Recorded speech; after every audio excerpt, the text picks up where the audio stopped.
Assalamualaikum warahmatullahi wabarakatuh. Kami dari kelompok 2 dengan nama-nama anggota kelompok yaitu Fitriani, Fitri Mayangsari, Halisa, Hardiansah, Iko Febrianti, dan Jumiati. Nah, di sini kami akan mempresentasikan tentang konsep dasar ekonomi. Di sini ada dua yang harus kita pelajari dalam konsep dasar ekonomi. Yang pertama, permasalahan ekonomi. Yang kedua, bentuk-bentuk badan usaha. Yang pertama, permasalahan ekonomi. Pengertian ilmu ekonomi secara etimologi berasal dari bahasa Yunani yaitu oikonomia. Berasal dari dua kata, yang pertama oikos yang artinya rumah, yang kedua nomos artinya aturan. Jadi bisa diartikan aturan rumah tangga atau ilmu mengatur rumah tangga. Secara sehari-hari, ekonomi dapat diartikan sebagai kegiatan dalam usahanya memenuhi kebutuhan. Definisi atau batasan ilmu ekonomi yang sering digunakan para ekonom yaitu, ilmu ekonomi adalah ilmu pengetahuan sosial yang mempelajari tingkah laku manusia dalam hidup bermasyarakat dalam rangka memenuhi kebutuhan untuk mencapai kemakmuran. Selanjutnya, kelangkaan atau keterbatasan. Kelangkaan dan keterbatasan alat pemuas mengakibatkan hidup manusia selalu serba kurang, seperti yang dirasakan setiap orang, setiap keluarga, dan setiap bangsa.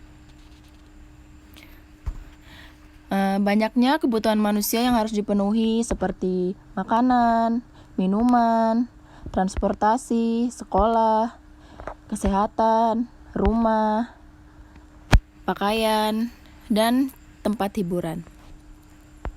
Selanjutnya, kebutuhan manusia.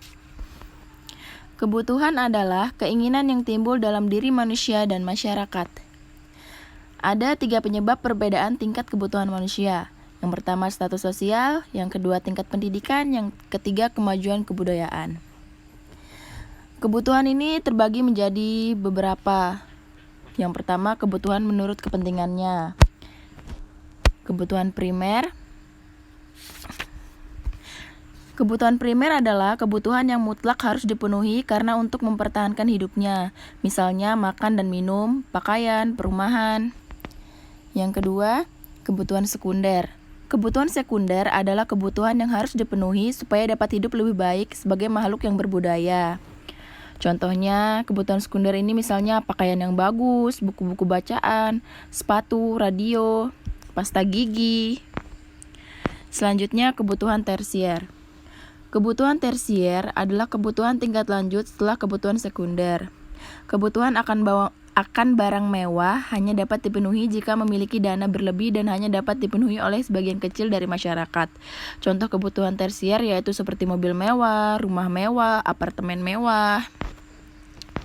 Selanjutnya, barang ekonomi dapat diklasifikasikan berdasarkan, yang pertama, berdasarkan tujuan pemakaiannya. Berdasarkan tujuan pemakaiannya, barang ekonomi terbagi menjadi barang konsumen, yaitu barang-barang yang dapat memenuhi kebutuhan secara langsung, seperti makanan, pakaian, sepatu, rokok, dan sebagainya. Yang kedua yaitu barang produksi. Barang produksi adalah barang-barang yang merupakan alat pembantu dalam proses produksi, seperti mesin-mesin, mobil, batu bara, tenaga listrik.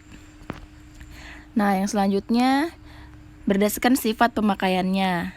Ada barang substitusi, barang komplementer. Barang substitusi adalah barang-barang yang dapat saling menggantikan pemakaiannya, seperti mentega menjadi minyak, beras bisa digantikan dengan jagung. Dan juga ada barang komplementer. Barang komplementer adalah barang-barang yang pemakaiannya harus bersama-sama, seperti gula dengan kopi, mobil dengan bensin. Nah, yang selanjutnya yaitu barang konkret. Barang konkret adalah barang-barang yang dapat dilihat seperti meja, rumah, beras, dan ada juga barang abstrak atau jasa. Nah, barang abstrak biasa disebut jasa atau pelayanan. Adalah sesuatu yang tidak dapat dilihat tetapi dapat memenuhi kebutuhan, seperti nasihat dokter, hiburan, nasihat orang tua, nasihat hukum, seperti itu. Selanjutnya, perbedaan barang dan jasa. Kalau barang adalah segala sesuatu yang berwujud, sedangkan jasa tidak berwujud. Barang ada tenggang expirednya, sedangkan jasa tidak ada tenggang expirednya. Selanjutnya, kebutuhan menurut sifatnya. Ada kebutuhan jasmani. Kebutuhan jasmani adalah kebutuhan manusia yang pemenuhannya semata-mata ditujukan untuk memberi kepuasan kepada badan atau jasmani. Kebutuhan jasmani biasanya bersifat materi, seperti makanan, pakaian, dan rumah, tempat tinggal. Selanjutnya, kebutuhan rohani. Kebutuhan rohani adalah kebutuhan manusia yang pemenuhannya ditujukan untuk memberikan kepuasan batiniah. Kebutuhan rohani biasanya bersifat material, seperti hiburan, pendidikan, agama, rekreasi, seperti itu. Dan selanjutnya, alat pemuas kebutuhan manusia. Alat pemuas kebutuhan manusia yaitu barang dan jasa. Yang kedua, nilai ekonomi dan nilai kegunaan barang. Dalam nilai ekonomi dan nilai kegunaan barang terbagi menjadi kegunaan bentuk, utility of form, kegunaan tempat, utility of place, kegunaan waktu, utility of time, kegunaan pemilikan, utility of ownership, kegunaan mutu, utility of quality, kegunaan unsur, utility of element. Yang ketiga, kegiatan ekonomi. Yang keempat, tindakan ekonomi. Yang kelima, perbuatan pilihan. Yang keenam, motif ekonomi. Yang ketujuh, prinsip ekonomi. Yang kedelapan, kegiatan produksi. Yang kesembilan, faktor-faktor produksi. Selanjutnya, faktor produksi kewirausahaan.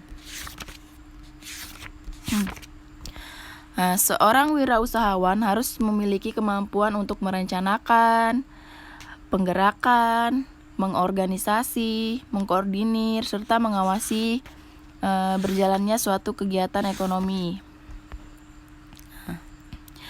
Dan ada 3 keahlian seorang wirausahawan. Yang pertama, keahlian mengatur. Kedua, keahlian teknik ekonomis. Ketiga, keahlian mengorganisasi. Selanjutnya, bentuk-bentuk badan usaha.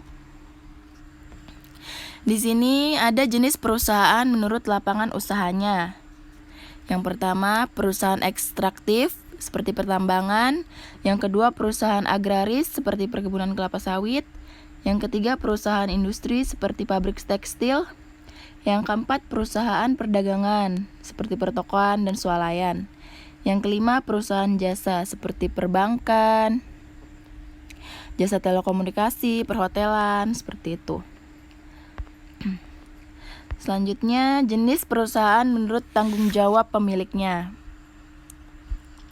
Perusahaan perorangan. Yang kedua, firma atau kongsi. Perusahaan perorangan ini merupakan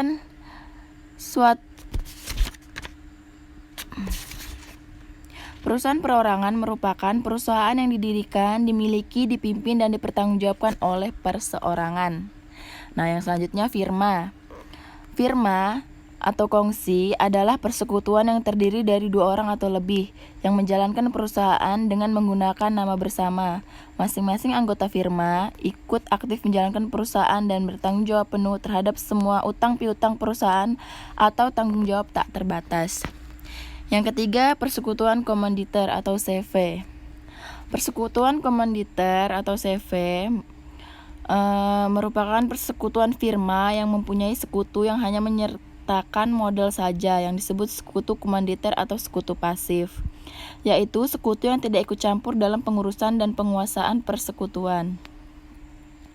Selanjutnya yang keempat, perseroan terbatas. Perseroan terbatas atau PT adalah suatu badan hukum yang mempunyai kekayaan, hak, serta kewajiban sendiri, terpisah dari yang mendirikan dan terpisah pula dari yang memilikinya. Selanjutnya yang kelima adalah perusahaan negara. Perusahaan negara adalah semua perusahaan dalam bentuk apapun dan bergerak pada bidang apa saja yang sebagian besar modal atau seluruhnya merupakan kekayaan negara, kecuali dengan ketentuan lain berdasarkan undang-undang. Yang keenam adalah koperasi. Koperasi ini adalah Suatu bentuk badan usaha yang bergerak di bidang ekonomi merupakan badan usaha yang didirikan oleh beberapa orang atau beberapa badan hukum. Koperasi sebagai anggota yang bekerja sama atas dasar sukarela dengan tujuan memenuhi kebutuhan barang dan jasa untuk meningkatkan kesejahteraan anggotanya. Seperti itu. Mungkin cukup sekian presentasi dari kami, presentasi modul 6 ini. Terima kasih.